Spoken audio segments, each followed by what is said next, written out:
Gunshots ring out in the northeast. So close to home now. You're getting closer and closer, it seems like. It's almost time for me to move, maybe. A pair of shootings blocks apart and only hours apart. Sentencing dissatisfaction. He gets to go to his family after 2 years, and then we don't get to ever see Jal again. After teen convicted of murder learns his fate. And Calgary's mayor ponders a plebiscite on Calgary property taxes going to the province. CTV Calgary, local breaking news with Camilla DiGiuseppe. Good evening. Nerves are frayed yet again in northeast Calgary after a pair of shootings less than 2 kilometers apart. The first happened last night in the Genesis Center parking lot, sending one man to hospital. Less than 8 hours later, police were back in the Martindale community after someone opened fire on a home. Tyler Barrow reports. Police tape remained Tuesday night outside the Genesis Center after a fight broke out between a group of people and an individual in a car. The driver exited the vehicle and fired rounds towards the group, striking one male in his 20s. His friends took him to Peter Lougheed Hospital in serious condition. Police are investigating the incident but have no suspects yet. This all taking place around 10 p.m., worrying for nearby residents. I'm completely shocked. I would not imagine something like this happening in such a place. If it's happening, then it's concerning, right? That concern only heightened by what happened less than 8 hours later. Just before 5:30 a.m. Wednesday, officers were called to a home in the 200 block of Martindale Boulevard Northeast after shots were fired. The front of the home is riddled with bullet holes, and at least half a dozen bullet casings were on the ground, approximately a 5-minute drive from where the first incident took place. Yet, we don't have any information to say that either of the two incidents were related. Nobody was hurt, but CPS doesn't have any suspects. Police say the incidents aren't gang-related or connected to other high-profile crimes plaguing Northeast communities. It looks like it's two separate incidents that are not extortion-related. But it doesn't ease concerns in the area. I think it's pretty scary. I feel like we are in like a city or country that this shouldn't really be an issue. It's very concerning to live in this area now. Tyler Barrow, CTV News, Calgary. Police have responded to 20 shootings so far this year. 6 are confirmed to be related to extortion crimes.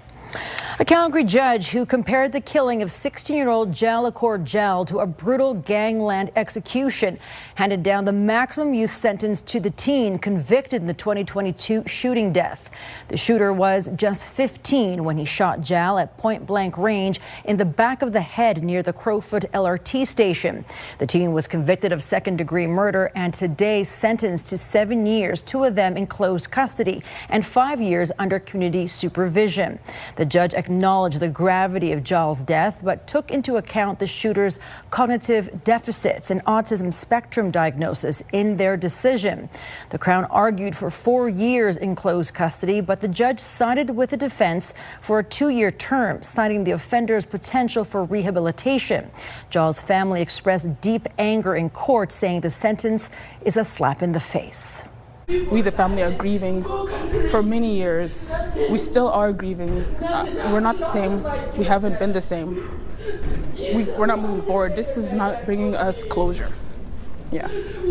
We're not getting closure from this.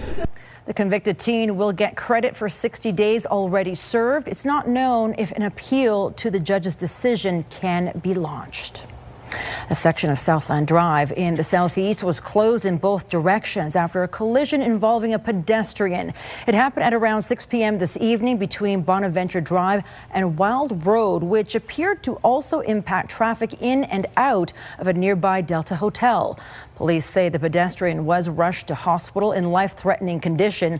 The driver of the vehicle remained on scene. Southland Drive was closed for several hours while the traffic unit investigated. A Calgary man was killed in a crash on Highway 1 east of Calgary this morning. The crash happened near Conrich just after 6 a.m. It appears it was a head-on collision and that a number of other vehicles were also involved in the pileup. A 38-year-old man was killed and another person was hurt. There was thick fog in the area at the time, and investigators are now looking into whether that was a factor. Mayor Jeremy Farkas is floating a plebiscite to push back against provincial tax hikes. Calgary property owners will be hit especially hard after increases in the Alberta budget. Some councillors call the move performative, while a taxpayer group says the fight is worth it. Jordan Canagan has more. Could Calgarians go to the polls about provincial property taxes? I'm a fan of plebiscites, putting something out to the people. There's no more direct democracy than that, even if there is a cost. And there is a discussion to be had whether maybe the city of Calgary collects our education taxes. A possible plebiscite is one idea put forward to push back against increases in Alberta's education property tax, something that will hit Calgarians especially hard. A 21% hike will see single-family homeowners pay $339 more to the province this year. Provincial taxes on condos will climb $129, and multi-residential properties will jump 29% to pay more than $1,200 more. Edmonton will see increases of about half that. Well, technically, yes, folks in Calgary might be getting screwed more than folks in Edmonton. All of us should be super angry at the provincial government for sneaking through this property tax increase. The mayor is right to fight this. Mayor Jeremy Farkas says Calgary isn't seeing that money coming back from the province, calling it an equalization payment to the Alberta government. Some people have said that the state of the increase of the transfer payments, the property tax increase from the provincial government is akin to how some would describe Alberta's treatment in terms of Confederation. City officials shot down an idea to send two property tax bills to separate city and provincial increases.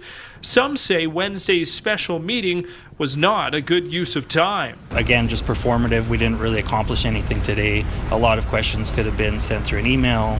Jordan Canagan, CTV News, Calgary. No formal motion for a future plebiscite was tabled today to start that process. The Alberta Teachers Association was in court today arguing Bill 2, the Back to School Act, should be suspended. The union is seeking an injunction pending the outcome of a broader legal challenge on the province's use of the notwithstanding clause. The clause was used in Bill 2 in October to force striking teachers back to work. The union says the move trampled the fundamental freedoms of teachers. The full hearing on its constitutionality is scheduled for September. A decision on the injunction is expected next week. If granted, it would mean teachers could legally resume strike action. A rash of gym locker thefts has police and several facilities sending out a public warning. As Jacqueline Wilson reports, most incidents are a crime of opportunity and preventable.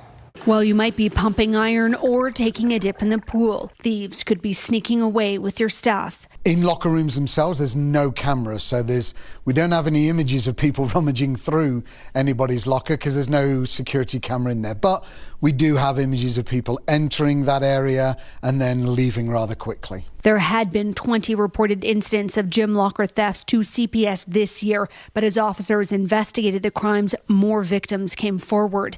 Now, at least 60 thefts have been reported since November at MMP, Westside Recreational Centre, YMCA, Vivo, and Good Life locations. The issue has become so problematic it was discussed at the latest Police Commission meeting. The offenders enter the gyms with out-of-province memberships or drop-in waivers. They target lockers that are secure, and they gain access without causing any visible damage to the lock, stealing credit cards and debit cards. Often the victims don't know right away. At YMCA locations, Nick Wiggins says most of the incidents could have been prevented. Over 60% of the thefts that we see across the city are from locks that do not have a lock on them. So I strongly encourage everybody to use a padlock on your locker. Across the city, we see about 2 or 3 thefts a week that come from lockers which have a lock up on. Wiggins suggests leaving valuables at home and using a shrouded padlock. Not all locks are the same. There are good locks, which are solid ones like that, and then there are smaller locks like this, which really do not present any kind of a barrier for a theft. And we can all do our parts to help out. Don't let other people come in with you. Make sure that they use their pass card or they sign in, whatever is set up. Anybody you see acting suspicious in the locker room, report that as well. Because at the end of the day, the only thing you should be losing at the gym is your breath, not your belongings. Jacqueline Wilson, CTV News, Calgary.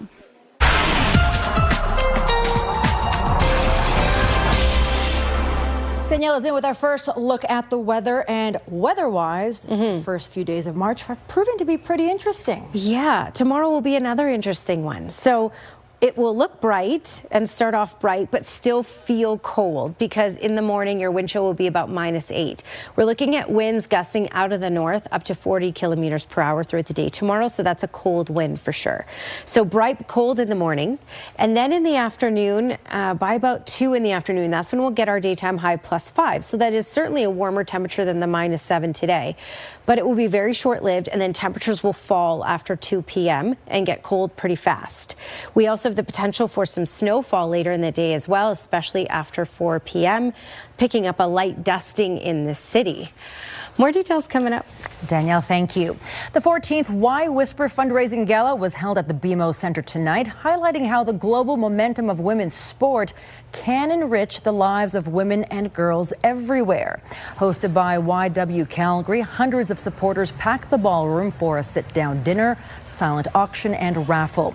The keynote address was made by retired Canadian soccer legend and current Vancouver Rise FC co-owner Christine Sinclair.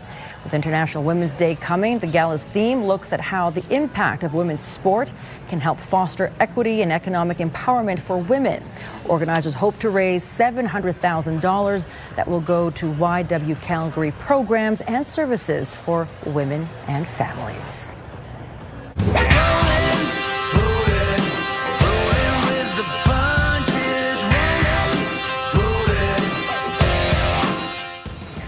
Bryan Adams is coming to Alberta this summer. Adams will perform in Lethbridge and Red Deer during his cross-country tour. The Roll with the Punches show makes a stop in Lethbridge on September 8th and Red Deer 2 days later. Tickets go on sale Friday. Well, just ahead, celebrating 5 decades of bringing stories to life on stage. From his humble beginnings to hundreds of productions later, Calgary Storybook Theater turns 50.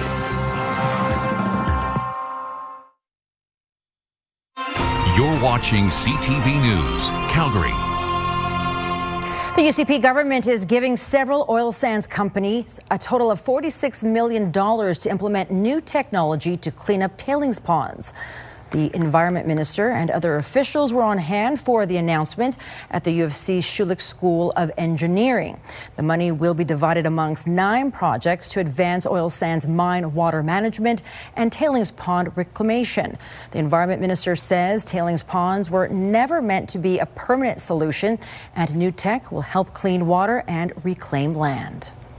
This is a completely safe, evidence-based approach and will help us keep doing what we do best, producing the most responsible, affordable, and sustainable energy in the world. Investments announced today will further enable Suncor and other oil sands mine operators to safely treat oil sands mine water, tackle tailings, reclaim our mine sites, and return the land. CNRL, Imperial, and Suncor are among the biggest recipients of the money. NATE will get $1 million to create standards to measure treatment performance. With Fraud Prevention Month underway, multiple agencies are sharing tips on how to avoid getting scammed and what to do if you fall victim, along with tips on traditional fraud methods such as phone scams and romance scams. You'll also see social media posts on newer methods of fraud like those using artificial intelligence. Police say the way criminals are targeting people has evolved from the days of faxes and mail fraud. It's also shifting in ways to target younger people and what can seem like a simple text message. You get notified through text that you've been given a speeding ticket or a parking fine, and you just have to click on this to pay the fine. Seems a small amount, but if you can get enough people to just immediately click on that and make that payment, then that's a lot of money going in the wrong direction. If you do fall victim to a scam, police say it's important to come forward because every report can help them track trends and warn the community. The Storybook Theater got its start in 1977 when a group of teachers was looking for a way to create a theater experience for kids outside of school. The idea took off, and now Storybook is celebrating its 50th anniversary. Kevin Fleming has more. I was going to walk down the track to that big wild cherry tree It takes a lot of work to put together a big production like Anne of Green Gables. The cast started rehearsing in January, and Juliet McDonald says it was a chance for everyone to get to know each other. We had about a month of rehearsals, and that schedule was pretty crazy. It was Tuesday, Wednesday, Thursday nights, and then Saturday, Sunday during the day. Hannah Kirby-Zanson says Storybook Theater is like coming home for her. She got her start here in 2011 and has watched it grow over the years. There are kids in this show who I taught when they were like 8 or 9, who are 18, 19 now, who are I'm on stage with, or who are going on to professional theater, and it's really cool for me, and I like being here to help and kind of teach the next generation. The theater's artistic producer says all the performers are volunteers. I thought it was important that community artists learn how to do things professionally. And so we treat it like a professional process, but everybody on the other side of the table, so directors and choreographers and designers, are all paid professionals. Everyone on the other side of the table, the actors, are all volunteers. JP Thibodeau says Storybook is celebrating its 50th anniversary throughout the entire season, bringing back some popular productions. And some new creations, shows that we created 10 years ago, are coming back to the stage.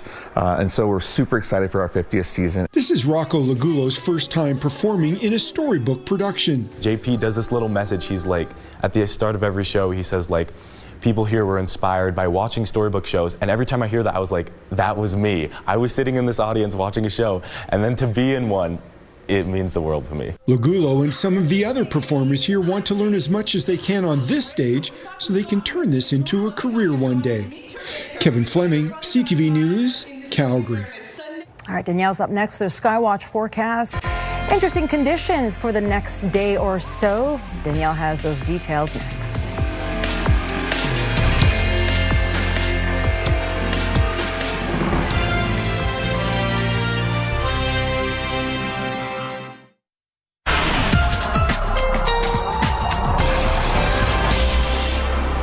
Well, temperatures have been dropping this week. Monday, we got to a high of +12 in the city. Today, our high was -7.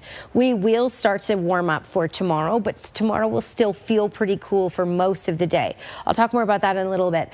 In BC, plus double digits, Victoria, Vancouver, and off to the east. Well, Toronto, Ottawa, Montreal got up to +7 today, and Fredericton 8. You can see that colder air has really filtered into the prairies. It's going to start to shift out tomorrow, but we're still looking at a cold wind out of the north tomorrow, gusting up to 40, even 50 kilometers per hour in the city and for much of southern Alberta. So that will make things still feel fairly chilly, even though we're going to get above the freezing mark. All right, earlier today we had the rainfall switching over to freezing rain in the far south, now switched over to snowfall. This will remain in the far south for tonight. So for the overnight hours, this will just pump through and then move out by about 6, 7 a.m. For Calgary, though, we're just looking at clear skies. So it's clearing out tonight, and we have mainly sunny skies to kick off the day for tomorrow. In the afternoon, a couple things are going to change. We have this system that's going to be moving through, this cold front, and this instability. So what this means is we're going to have our daytime high of +5 at about 2 in the afternoon, and then temperatures will drop from there. We're also looking at the potential for some snow to push in basically by about 4 p.m. As you can see here. In the far south, it'll start off as rainfall, even the potential of a non-severe thunderstorm along Highway 2.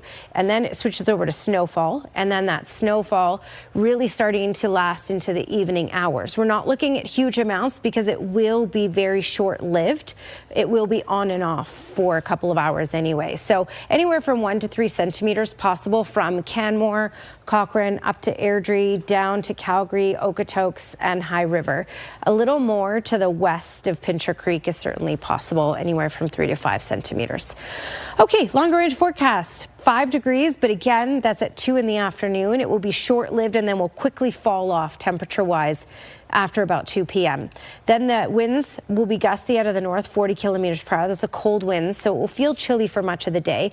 And then after 4 p.m., we have the potential for some flurries, anywhere from 1 to 3 centimeters. Friday will be bright and a lot warmer with 9 degrees as the high. Saturday will be the warmest of the next 5 days at 14 degrees. And just a reminder to set your clocks forward 1 hour before you go to sleep Saturday night. I know no one likes losing an hour's sleep, but that's the story for this weekend. And on Sunday, a rainy day, 5 to 10 millimeters possible. All right, Danielle, thank you. Still to come, finding the right fit. Next, we hear from a Calgary teen who fell in love with racing and now has dreams to reach the Formula One circuit.